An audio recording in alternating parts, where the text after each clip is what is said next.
Police have declared they have cut the head off the snake, carrying out a wave of raids targeting a drug network run by the Ahmad crime family. The notorious Ahmad crime family is a notorious family of brothers who are deeply involved in the underworld. They have an extensive history of engaging in activities such as extortion, drug running, and murder. These criminals have no qualms about shooting each other over money, drugs, power, or sometimes just for the thrill of it. Such incidents are nothing new to the streets of Sydney, where gangland executions have become a common occurrence. But what happens when the underworld is done with you and wants you gone? Let's zoom in on three brothers of the Ahmad family: Walid Wali Ahmad, Mahmoud Brownie Ahmad, and Ahmad Rock Ahmad. Unlike many other underworld figures in Sydney, the Ahmad brothers made a conscious effort to maintain a low profile and stay away from the public eye. However, this did not mean they were unknown to Sydney's law enforcement. On the contrary, the family is so notorious that everyone in the area heard from them or their brutal actions. The Ahmad family had been the subject of numerous investigations over the years, and even 55 intelligence reports. It's no surprise that arresting members of the Ahmad crime family was a priority for law enforcement, and with success. The first brother to come under the police's radar was Walid, the oldest brother. In 2005, he was sentenced to prison after pleading guilty to the manslaughter of Mayaz Dani, who was shot dead outside a car wrecker's yard. It has been alleged that Ahmad assaulted Dani's nephew Khalid Hamoud outside the DCM nightclub in the early hours of June 9th, after refusing him entry. Brownie, another brother, was also considered a person of interest in the case, but was never charged. This left two of the brothers under the radar, but we all know it's just a matter of time before they get caught too. It didn't take long for Brownie to find himself in trouble too. He became involved in a night that was described as one of the most violent instances of drive-by shootings in Sydney's history. On September 11th, 2005, a guy named Manzer El-Husseini showed up at the Ahmad family's house with guns in both hands and a bulletproof vest. He tried to shoot at a group of people, but things didn't go as planned. Just a few minutes later, El-Husseini ended up in the hospital with gunshot wounds to his hand and shoulder. Shortly after that, someone fired 25 bullets from 4 different guns at El-Husseini's mother's house, hitting it 13 times. About 45 minutes later, a unit complex was sprayed with 22 gunshots, but most of them missed their target and hit 4 other apartments, including Al-Husseini's own home. Not long after that, another 32 shots were fired at El-Husseini's house. The police in the area finally chased the gunman's car at high speed, but unfortunately lost it. Eventually, the crashed car was found in Condell Park, and inside they discovered a Glock pistol with a full magazine and 17 bullet cases scattered around.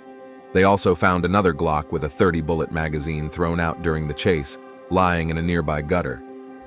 3 days later, a member of the public turned in yet another Glock and a Heckler & Koch self-loading pistol that was found at an intersection. Forensic evidence led the police to Brownie Ahmad, who was later accused of shooting El-Husseini.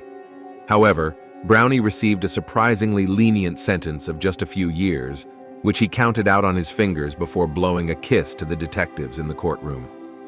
This incident made the Ahmad family a top priority for the police, leading to a separate investigation called Strike Force Morwick. The purpose of this investigation was to gather evidence against the brothers, especially Rock Ahmad, who managed to stay off the police radar despite his involvement in Sydney's underworld.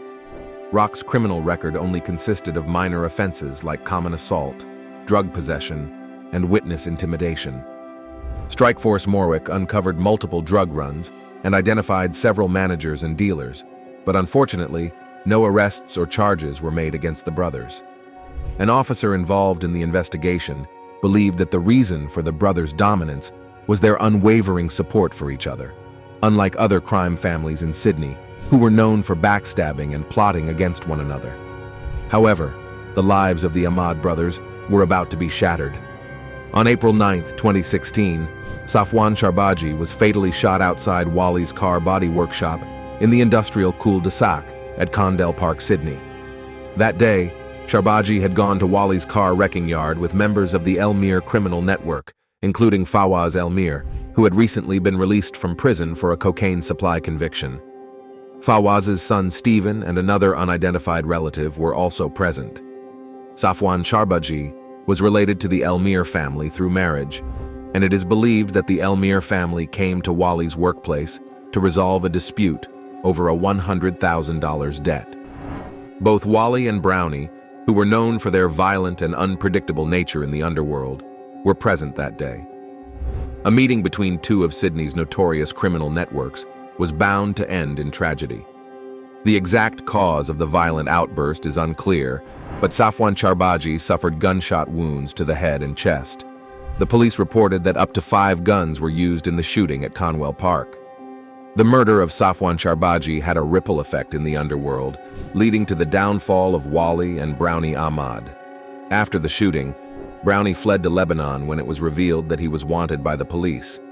Meanwhile, Wali stayed in Sydney and tried to keep a low profile, changing his routine. However, just 3 weeks after the shooting, Wali was ambushed outside a cafe in Bankstown Central Shopping Center. A masked gunman shot him multiple times, and despite the efforts of shocked witnesses, Wali couldn't be saved. 6 months later, a known hitman named Hamad Assad, who was previously suspected in Wali's murder, was also gunned down. It was reported that Assad had been bragging about being responsible for Wali's death. Another associate, Kamel Blackie Barakat, was later shot dead in his home. With Wali dead and Brownie overseas, Rock Ahmad, Wali's brother, took on his debts. Rock, struggling with the loss of his brother and his new role as a debt collector, decided to get involved in drug importation to make some quick cash. However, the police had an undercover officer who gained the trust of higher-ranking members and infiltrated the syndicate. In August 2017, the police made their move and arrested Rock and the other members involved in the plot. After being arrested, Rock received a sentence of 15 years in jail, with a non-parole period of 8 years and 9 months. Meanwhile, in Lebanon, Brownie was going through a tough time after his brother's death. It was reported that Brownie was in need of money and had planned to return to Australia to collect some debts. In March 2017, Brownie came back to Australia from Lebanon, but as soon as he arrived in Sydney, he was dramatically arrested at the airport. He was charged with the murder of Safwan Charbaji. However, Brownie pleaded guilty to manslaughter as the murder charge was withdrawn by the prosecutors. The court heard that Brownie had been traumatized by the loss of his brother while in Lebanon. His pregnant wife was left in Australia to raise their 3 children alone and lived in fear for her life. The court also learned that Brownie had a long history of violent crimes and gun offenses. As a result, he was sentenced to 5 years in jail for manslaughter. But don't be mistaken, this prison sentence didn't stop Brownie's criminal activities. It is reported that while behind bars, Brownie used his power and threats to target wealthy individuals and extort money from them. According to an Underworld source, Brownie even assaulted someone in jail and extorted a large sum of money from him. He would make his friends on the outside pay up, or else he would continue to harass them. The source claimed that Brownie extorted around $250,000. It was also revealed that Brownie had many rivals, but he stuck to extortion because he lacked the resources and patience to carry out hits. If he encountered a rival on the street, he would shoot them without hesitation. He was wild like that. He wasn't smart, but he had guts. After his release from prison, Brownie was warned by the anti-gang strike force Raptor that he was a marked man and in immediate danger. $1 million bounty had been placed on his head.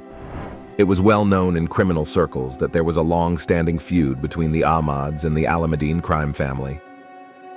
In October 2021, Brownie had planned to meet his family at Rushcutters Bay Park, an eastern suburb of Sydney. However, the police warned Brownie not to go because they believed his rivals were planning to assassinate him in broad daylight. Despite knowing that he was a marked man, Brownie decided to heed their warning and avoid the park. However, he still continued to associate with criminal circles, orchestrating drive-by shootings and extortions in an attempt to get cash. It was clear that Brownie was deeply involved in the underworld, and it was only a matter of time before he ended up either in a body bag or back in prison. The tension in Sydney's underworld was building up, and on the night of April 27, 2022, tragedy struck. Brownie was leaving a friend's house in the southwest suburbs of Sydney near Greenacre when an unseen gunman patiently waited for him. As Brownie walked into the street, the gunman opened fire, shooting him multiple times before fleeing the scene. Despite the efforts of paramedics, Brownie succumbed to his injuries and died at the scene. A burnt-out car connected to the shooting was discovered nearby. This brutal execution set off a chain of violent events. Several weeks later, on May 10th, Comanchero Sergeant at Arms Tarek Zahed and his brother Omar were ambushed outside an urban gym and shot multiple times. Omar tragically lost his life, while Tarek was left critically injured. 3 days later, Rami Iskander, Brownie's nephew, was tragically killed in what appeared to be a gang-related attack. It's astonishing how every event in Sydney's underworld has a ripple effect.